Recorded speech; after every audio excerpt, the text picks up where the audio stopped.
The member from York South-Weston. Thank you, Speaker. And my question is for the Minister of Transportation. On a number of occasions, I have brought attention to the concerns raised by my constituents of York South-Weston in regards to the Georgetown South GO expansion.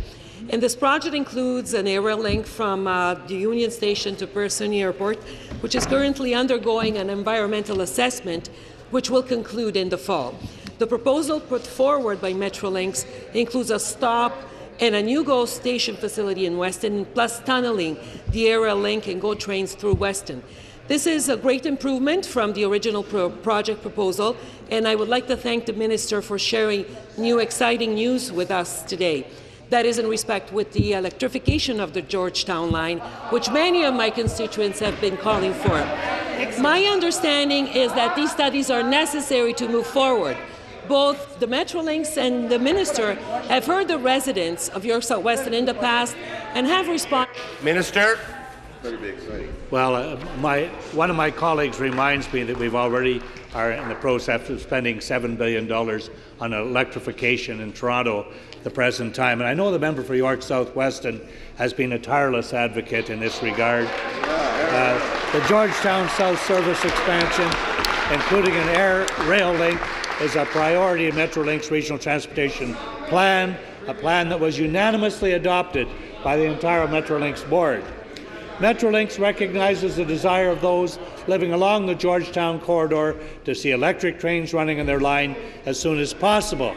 This is a desire shared with those living along the GO Transit's rail corridors throughout the Greater Toronto Area and Hamilton.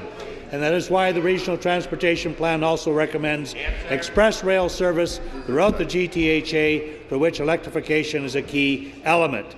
And Metrolinx is conducting that study at the present time, and the member is right in it. Thank you. Supplementary. Thank you, Mr. Speaker. I look forward to forwarding this information to my constituents. I have spoken with experts in the field, many of those who in fact are working on this particular project, and I understand that the process of electrifying a rail corridor is an extensive one. This study sounds like an important first step in the right direction. Again, through you, Mr. Speaker, I am hoping that the Minister of Transportation would tell us more about the study Metrolinx has commissioned so that I can share this information with those in my writing.